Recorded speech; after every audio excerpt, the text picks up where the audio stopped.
trucks came at dusk, when the desert heat was breaking and the air carried the sting of dust.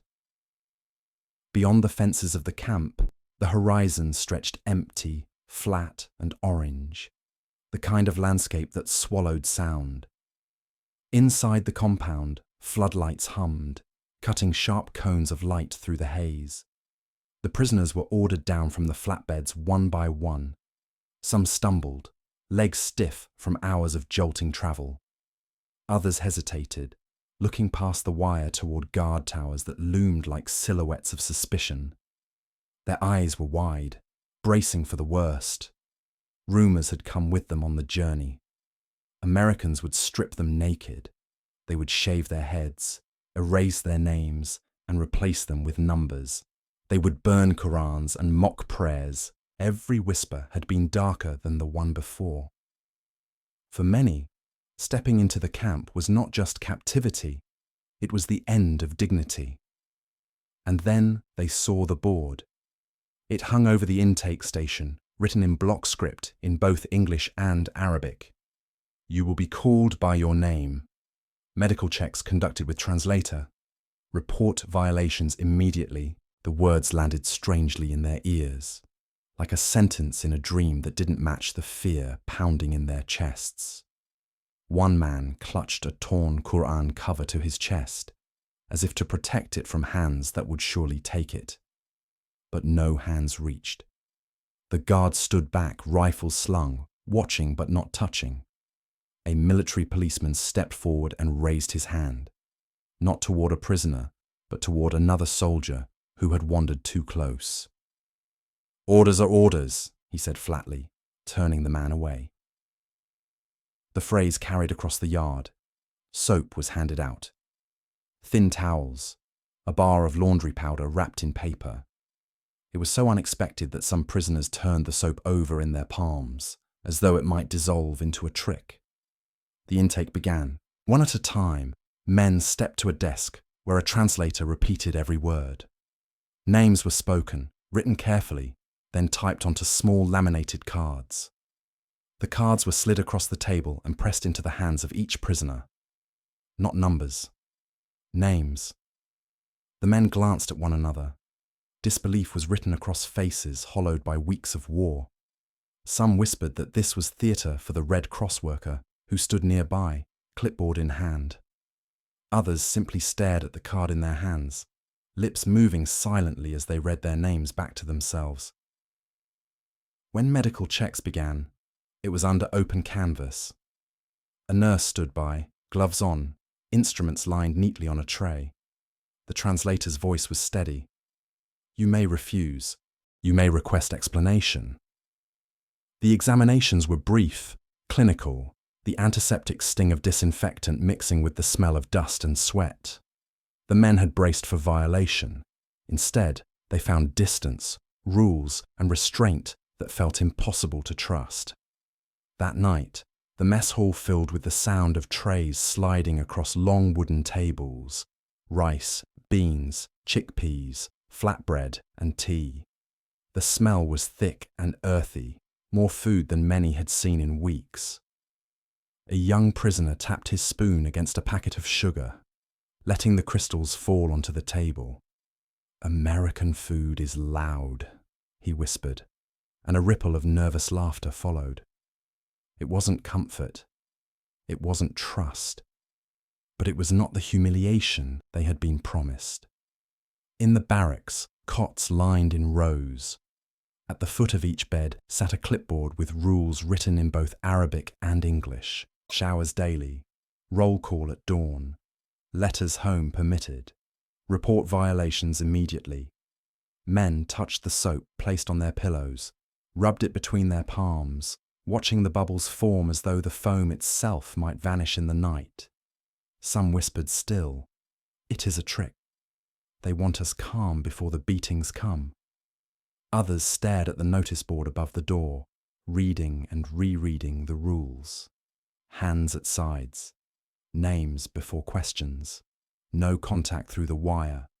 One man lay awake staring at the ceiling, the torn Quran cover tucked under his head. He thought of the warnings shouted by neighbors before he was taken. They will erase you. And yet, in his pocket, a card with his name printed on it. His name, not a number. The wind pushed against the corrugated walls, rattling the thin metal sheets. Beyond the compound, war still roared. Bombs, raids, convoys, the endless grind of occupation. But inside, the fight seemed suspended, replaced by something he did not yet know how to name. The next morning, they were woken not by blows, but by a whistle. Roll call.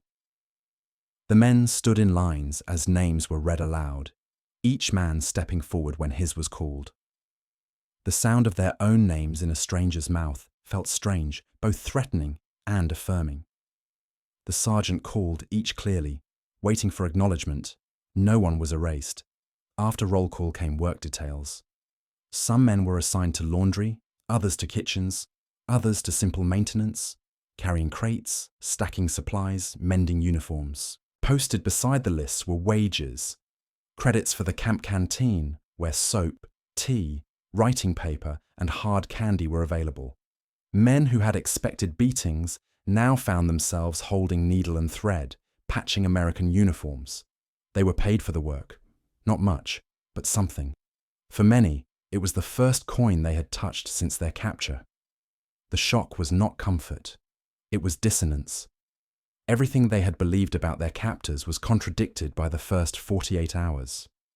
It made the silence in the barracks heavy. Men lay awake at night, staring at the rafters, wondering when the other truth would appear, the one they had been promised. In the evenings, as the lights clicked on across the yard, they watched guards patrol the wire. Their rifles were slung, their eyes outward, scanning the desert horizon instead of the cots. One prisoner muttered that the guards weren't even watching them, and another whispered back, "Because they already know we are nothing." But that wasn't the truth.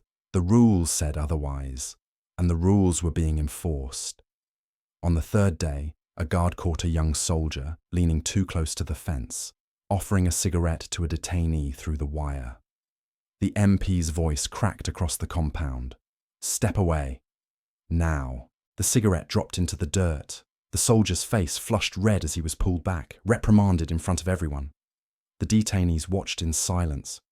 The rule wasn't for show. It was real. Even Americans were punished for breaking it.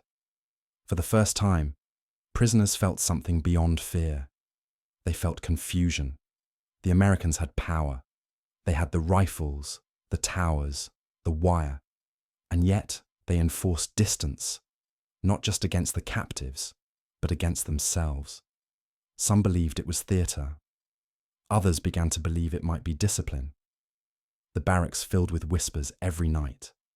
One man swore it would change, that the kindness was a mask, that when the cameras left and the Red Cross workers turned their backs, the real cruelty would come.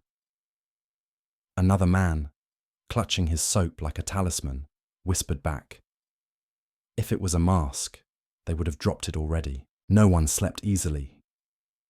And yet every morning, the whistle blew, names were read, and the rules held. Morning broke with the metallic clang of the gate and the whistle of a guard. The prisoners shuffled into the yard, the air sharp with disinfectant and sand. Roll call passed the same way it had the day before. Names spoken, heads counted, rules enforced. What surprised the men most was not the routine itself, but how quickly it became predictable. The unexpected became ordinary. Soap that didn't vanish, food that came at the same hour each day, guards who barked orders but kept their distance. It unsettled the men almost as much as cruelty would have. One afternoon, they were led not to the laundry sheds or the mess hall, but to a low wooden building at the edge of the compound. Inside, chalkboards covered the walls, the words carefully written in both Arabic and English. "Good morning. Please help me. Thank you." A lieutenant stood at the front, pointer in hand, while the translator moved between languages like a bridge made of sound. "Today," the translator said, "we learn the words of football." The announcement was met with blank stares. Football. Here, inside the wire. The lieutenant drew a diamond on the board and marked the bases. This is a game Americans play, the translator explained. The words may help you understand conversation. When the term steal second base was introduced, one prisoner raised his hand in alarm. Stealing is against the law here, he said, his voice sharp with suspicion. The translator grinned, shaking his head. Not that kind of stealing. In this game, you must run fast, and if the other side is not ready, you take the space. That is all. The absurdity of it hit the room like a crack in dry ground. Men chuckled, first softly, then louder, until even the lieutenant allowed herself a smile. Prisoners who had been silent for weeks found themselves repeating the words, base, run, steal. The lesson was less about language than about the strangeness of laughter in captivity. In the barracks that night, the men argued about the classes. Some said it was another trick, a way to make them forget who they were. Others whispered that learning the language of the guards gave them power. Understanding was a weapon, even behind wire. The rumours began the same week. A leaflet dropped near the perimeter fence, crude black letters warning that Americans were not what they appeared. The paper claimed that kindness was a mask, that at night prisoners were dragged from their bunks, that the soap was poisoned, that the Red Cross letters were burned before they ever left the compound. Men passed the leaflet from hand to hand, the paper softening under their fingers. The rumours spread faster than the guards could counter them. Some prisoners refused to write letters home, certain their words would never reach their families. Others stopped attending the language lessons, muttering that learning English was a surrender of pride. In the mess hall, whispers grew louder. "They are waiting until we trust them," one man said, pushing beans across his plate. "Then the truth will show." Another prisoner shook his head, holding up his bar of soap. "If this was poison, I would already be dead." The guards did not respond to the leaflets, but their silence only sharpened suspicion. Men lay awake at night, staring at the rafters, ears tuned for footsteps in the dark. Each creak of the barrack walls felt like confirmation of the stories, that hands would reach, that names would be taken, that dignity would vanish when the lights went out. Days passed, and the rules held. No beatings, no blindfolds. Names were still read at dawn. Soap still appeared on pillows. The contradictions pressed against the prisoners like a weight. One evening, a young American soldier lingered at the fence, a chocolate bar in his hand. He held it out through the wire, his face open, almost pleading. "You want some?" he asked softly. The prisoner nearest the fence froze. The chocolate was impossibly rich, wrapped in brown paper, the smell carrying even through the dust. For a moment, the man's hand twitched, tempted by the gesture. Then boots struck gravel. An MP stormed forward, voice cracking like a whip. "Step back from the fence." The young soldier's face flushed red as he dropped the chocolate and retreated, reprimanded harshly in front of both sides. The prisoners watched in silence. The rule was not for show. Even Americans were punished for breaking it. That night, whispers changed. Some men admitted they had seen the MP enforce the rule not for the prisoners, not for inspectors, but because the rule itself mattered. The chocolate lay in the dust outside the fence until morning, untouched. The leaflet rumours did not stop. More papers appeared near the perimeter, claiming Americans were desecrating Qur'ans, that prisoners were secretly disappeared in the night, that the Red Cross reports were lies. But inside the wire, men weighed the words against what they saw with their own eyes. One prisoner touched the name card he kept tucked under his blanket and whispered, "If they wanted to erase us, why give us this?" Another whispered back, "Because they want us to believe in what they are not." The barracks grew restless. Faith clashed with doubt. Dignity clashed with fear, and through it all, the rules hung on the walls, stark and immovable, hands at sides, names before questions, no contact through the wire. The Red Cross worker returned with a stack of thin sheets of paper, lined and stamped with the emblem that travelled farther than any rifle. Each man was given one. 35 words, the translator explained. No more, no less. Enough for a line of truth, too little for lies. Men bent over the pages, pencils trembling. Some stared for hours before writing a single word. Others scrawled furiously, as if afraid the paper would vanish before they finished. One man wrote only 3 words, "I am alive." Another wrote, "They call me by my name. I still have my Quran cover." The room was silent except for the scratch of pencils and the sound of breath. The words were small, fragile things, but they carried more weight than any weapon. When the letters were collected, doubt filled the air. Would they ever leave the wire? Would they ever reach the hands they were meant for?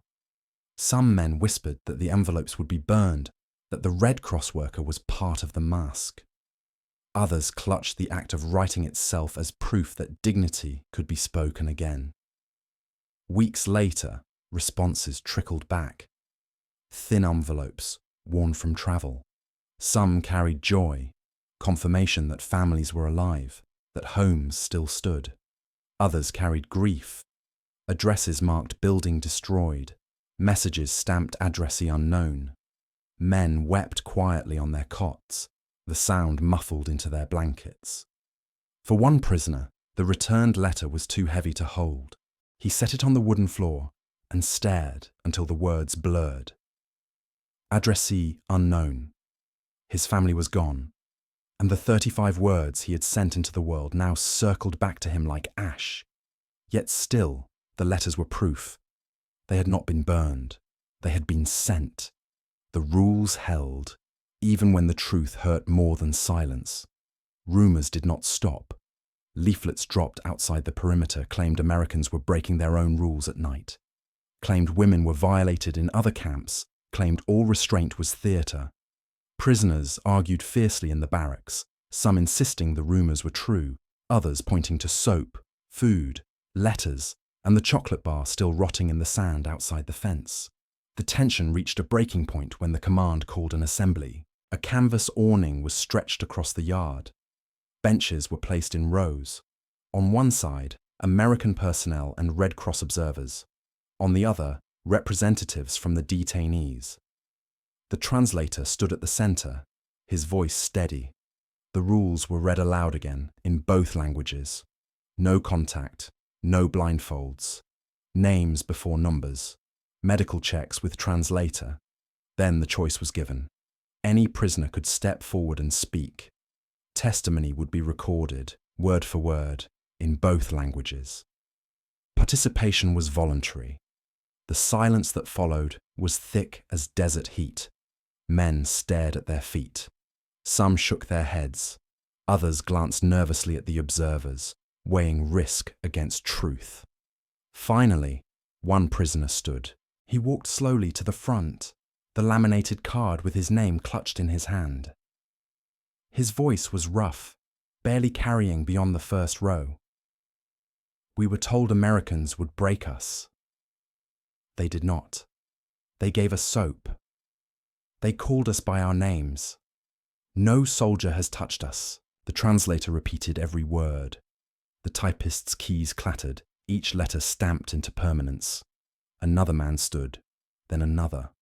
Not all, not most, but enough. Some spoke of food, some spoke of the Red Cross letters. One man held up his soap bar like proof. Others stayed silent. Silence was its own testimony, of fear, of doubt, of a refusal to play any part in what they still believed must be performance. The assembly ended with no applause, no release, no promises. Only the sound of rain beginning to patter on the canvas overhead and the steady scratching of the typist's pen. That night, the compound was quieter than usual.